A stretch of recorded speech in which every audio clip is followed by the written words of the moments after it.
is 100.7 WMMS. Cleveland.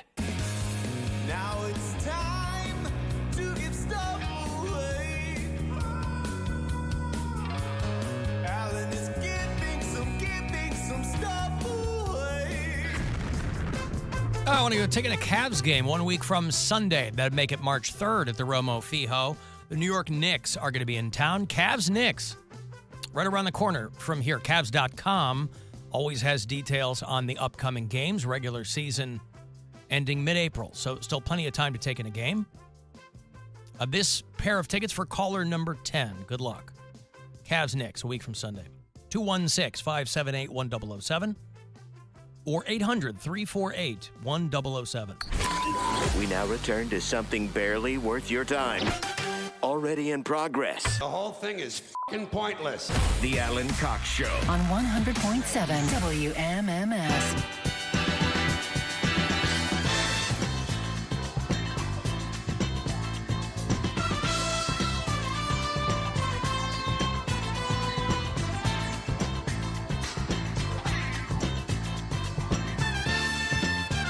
$35192. Want to send me a text? AlanCoxShow.com. All the other stuff. If you're listening on iHeartRadio, you know you're not paying one thin guilder. So thanks. By the way, congratulations to the city of Parma. And specifically an officer named Candace Straub. She's the first female SWAT team officer in the city of Parma, Ohio. She's breaking some kind of glass ceiling over there, right? Especially when they come rappelling through your skylights to, I don't know, they serve a warrant. Used to be the SWAT team would get called out when there's some really heavy-duty stuff, but, you know, now they have all these military vehicles sitting around. They got to use them. There are 114 members in the Parma City Police Force, and Officer Straub is one of only 11 women on the police force there in Parma. So if you let's say you have a run-in with local law enforcement there in Parma, and the officer happens to be a female, you're breathing rarefied air there. A pretty significant move, I guess. See, because their police chief in Parma is retiring, and so, you know, before these people go out, they'll kind of give accolades to people that they want, you know? And in this case, it's this female officer who is going to be the first woman to serve on Parma's tactical unit. So think about that. You don't want to mess with her. Let's say in real life you run into her, you know. Again, I don't know anything about this woman, just what was written up about her. She looks a nice, young female officer. But imagine if you meet her out into the wild, right? Plain clothes. She's off duty. I don't know if she's married. I don't know the state of anything with this woman. Let's say you met her out in the wild and you get to talking. Man, you better have a good story because she's eventually going to come back with, I'm a female SWAT tactical officer. And how are you going to answer that? I do. You got to have a good story. Especially in Parma, you know, where there's kind of a pervading feeling that there's a lot of traditional thinking in Parma, Ohio, for lack of a better word, in the sense that, you know, there's probably a reason there's only 11 female officers in the entire department. So not only is she the first female officer in Parma police history to be on SWAT, but they're part of the Southwest Enforcement Bureau, or the SEB, I assume, and she'll be the first. Again, I don't know what you have to do to become a tactical officer, but it sure sounds cool. Sounds really cool. She's only been on the force for 5 years, because when you want to be on SWAT, there's written exams, you know, there's firearm tests, there's physical fitness training. This is why law enforcement at the local and the federal level are really nervous that kids are coming out of high school, you know, prime recruiting age. People are coming out of high school and they can't read and they're not in good shape. because that used to be a real grist for the mill, for the military and law enforcement and things like that. But they got a whole generation of kids who just can't read. And, Sounds like cops to me. they're too fat to serve, so the military don't want them. So I would think that it puts a lot of areas of expertise at a disadvantage. So anyway, Parma has had a SWAT division for about 40 years. Took them 40 years to get a woman in there. I would have thought that would have happened during the administration of my buddy Dean DePiro, but it did not. It's happening under the current mayor of Parma. So congratulations to that person. Again, I don't know when SWAT is called out. It used to seem it was kind of like the last line of defense, but I've seen, video where, I don't know if this is how they roll in Parma, but it seems like they're calling out the SWAT teams at the drop of a hat. So I don't know. When we were talking about the guy putting and again, I won't belabor the point, but we were talking about the guy who was putting the button batteries into his penis. I did neglect to follow up on something that we talked about a couple of weeks ago in a similar vein, I guess, when it comes to BillSquire.com for upcoming dates. Yeah. Cool stuff coming up. Cool stuff.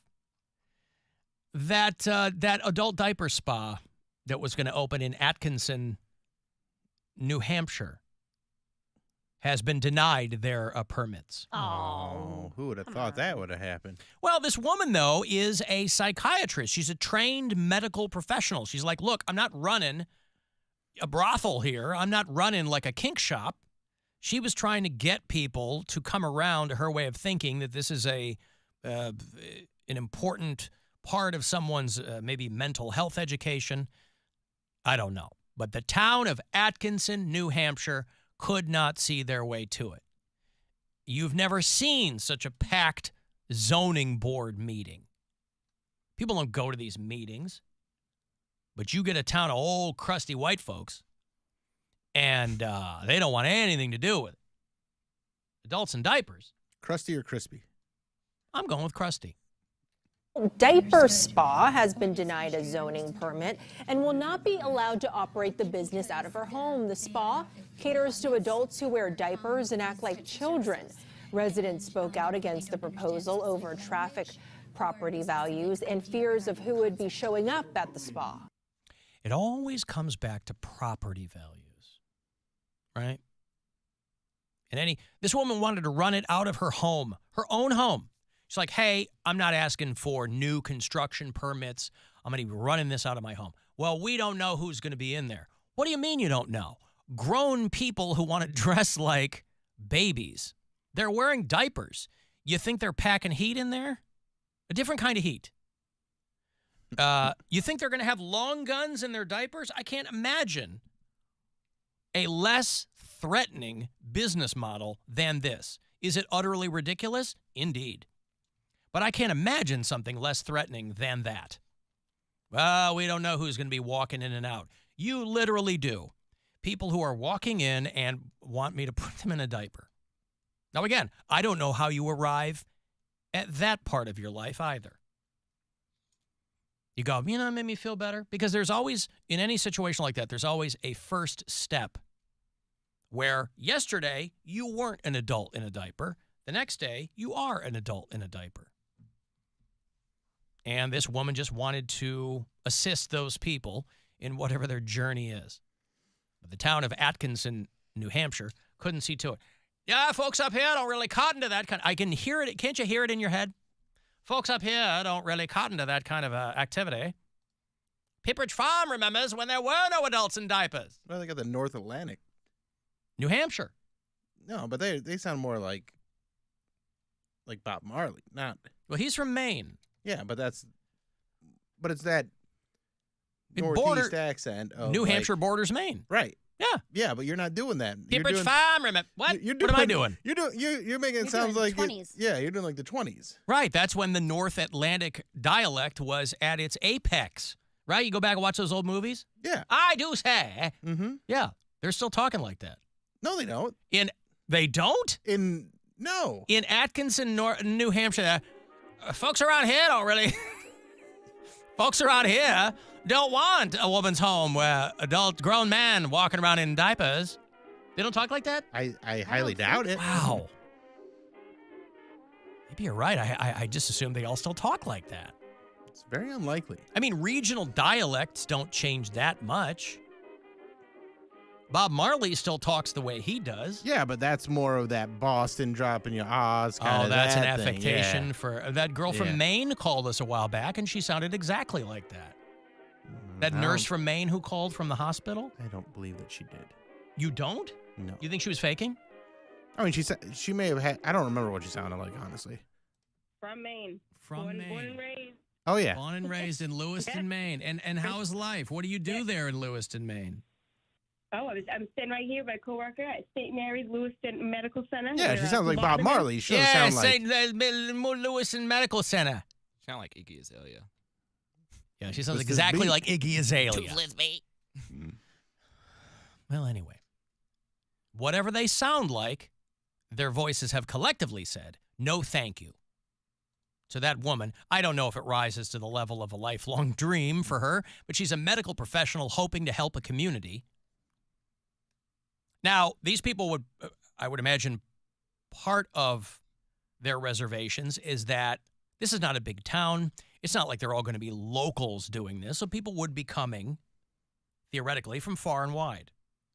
And in a town like Lewiston, again, not a big town, they might be okay with far, not so much with wide. And I imagine that's where their sticking point was.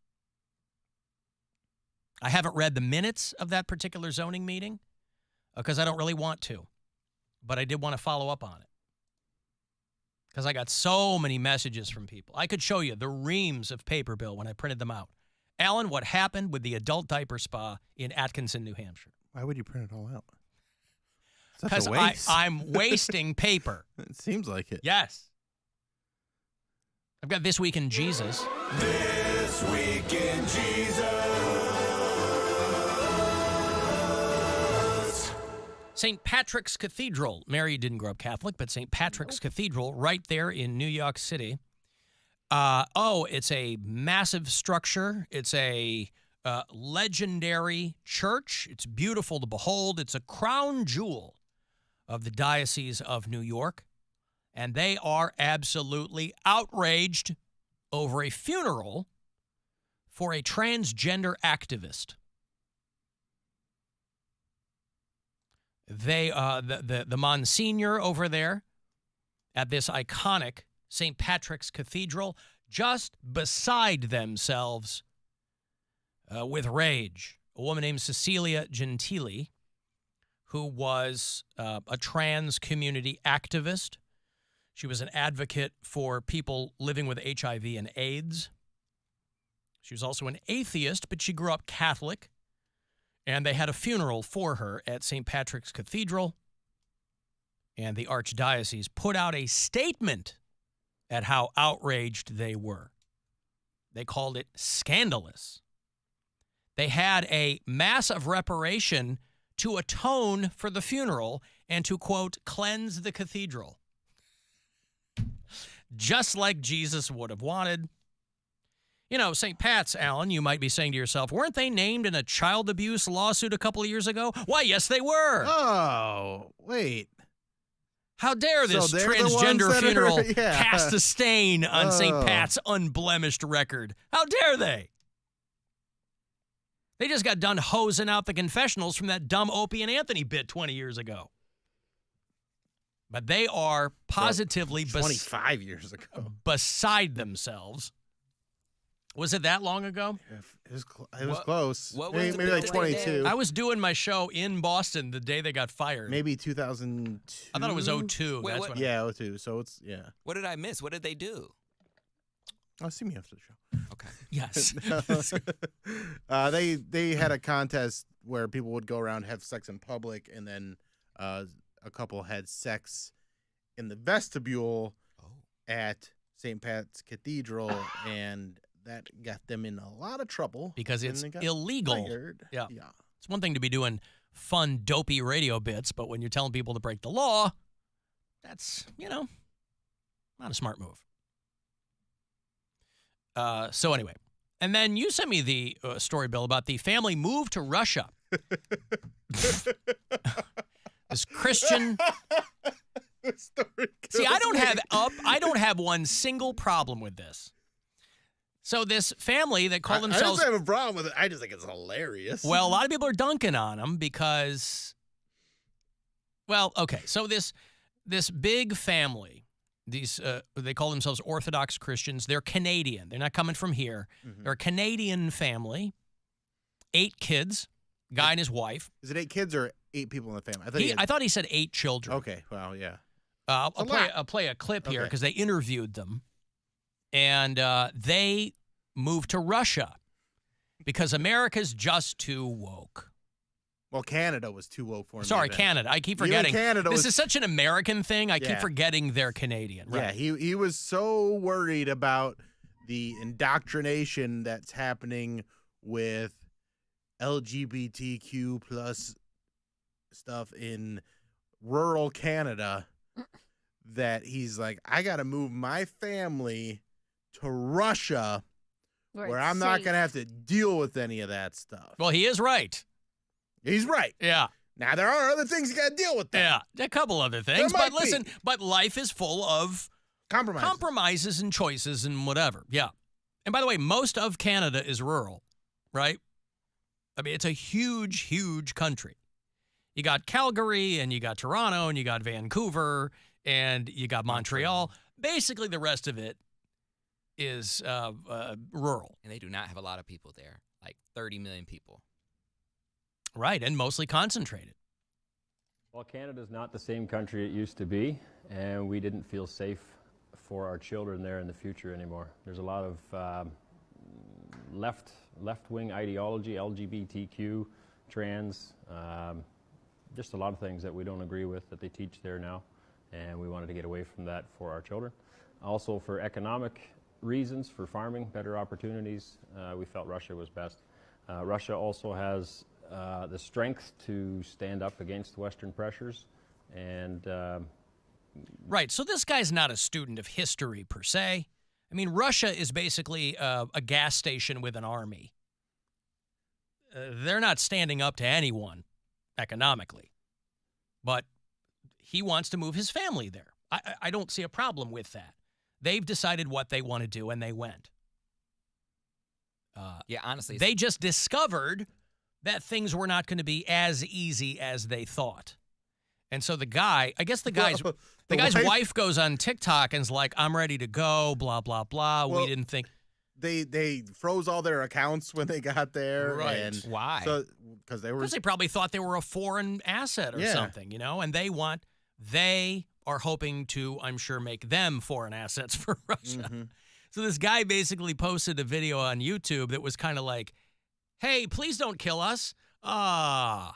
Just some things got lost in translation. We love it here. My wife's just kidding. No, we love it not being put in a gulag. We don't want to go to prison. Don't Navalny me, please. No. And we came here not to be Canadians in Russia. We honestly, we want to integrate and be Russians, and we still want that very much. But it became apparent today, we took this last video down that we put up. We thought we explained ourselves very clearly, and we thought that the message we were bringing over was very clear. But as I'm answering comments all day today, trying to answer comments, it became more and more clear that we're misunderstood and that the wrong messages come across, and it's not what we wanted at all. For one, we're not whiners. We don't complain, and we don't want to look that way. We're super grateful that we're here in this country, and we appreciate being here. We appreciate the Russian people. Mm-hmm. So I don't see a problem with this. I mean, people are dunking on them, but because now they don't really have access to their money, and they were told that when they went there that the Russian people would help them kind of create their farm and their lifestyle, and it seems like they're kind of being left out in the cold, if you will. But that's that's what happened. Well, I mean, that's an aggressively white country. That's what they wanted. They don't want to live in a place that affords gay people basic human rights. And so they were like, let's go to Russia. I'm okay with the people who say they want to move and they actually move. That takes guts. That takes balls. It's the people who don't move. I was going to say, every election season, on the right and on the left, both sides say they're moving to Canada. They never say, like, Mexico or Brazil or Venezuela or Costa Rica. They never say those countries. They always say, like, Canada or Europe. And I'm like... And Canada's like, we don't want you. And they never go. So the people that actually have the balls to pack up and leave their life behind, I'm not even going to say anything. So that's unfortunate. Wish the best for them, but I don't know why they didn't do their research. Well, they might have. I mean, if they got bad information, I mean, but the thing is also, Canada's too woke for them or whatever, but they got 8 kids, which means odds are you're going to have to face that prejudice in your own home at some point. One of those kids is going to come to you and go, Mom, Dad, I'm different. There's plenty of big families that don't have any gay members. Like, there are huge families that I don't know. There isn't one gay family member. And so I just always find it odd where, like, there's small families that both kids are gay or, like, every other cousin is gay. That is strange to me because I have seen both sides where you can have a huge family reunion and there not be one gay cousin. Yeah. So anyway, I don't know. This is an ongoing saga with this family, but a lot of people are dunking on them. I'm like, look, they're doing what they wanted to do. That Canada was too much for them. In Poundcake's defense, I know a family where there are 7 kids, and not one of them's gay. Not the 60 or 73-year-old never married best friend and him. Go on vacations together. But see, I'm not talking about those. Bill, he's a lifelong bachelor, I'm all not right? talking about the sus people. Him and Clooney. I'm not talking about the sus. I'm talking about, like, regular, everyday Americans. Like, family has, like, 12 kids, and each one of them gets married, has more kids. And for everyone who says that, like, being gay is, like, a gene or is passed down, then some people, I mean, there might be some proof behind that because my family... We have gay cousins. Like there's a bunch. Each family has a little bit of gay. Everyone has a gay cousin in my family. Yeah, you just said there are huge families that don't have gay people. I know, so that's why I'm saying there might be some proof to it being a gene because in my family we right, probably got a gay gene. Just because they're not showing it though is kind of what I'm saying is like a lot of people still in the closet. There's the person that I'm referencing. I'm being a little vague here to keep them because they're gay. But they're just never going to tell anybody. I am not gay. I have relationships with women and sex with men. And I got news for you. That means you're gay. Tell him, Ice-T. God bless him, because that's the hardest part. Staying in the closet is hard. Well, when R. Kelly sang about it. When you're from that different generation and you are in a very religious family. I get it. It's incredibly difficult to... come out that way. Yeah, I believe it. Fellow travelers. Mm-hmm. I got a break here. If you want to send me a text, 35192, AlanCoxShow.com. For everything else, I got those Avenged Sevenfold tickets for you. They're back on the road and coming to the Romo Fijo. We'll hand those off next. It's the Alan Cox Show. Everywhere on our free iHeartRadio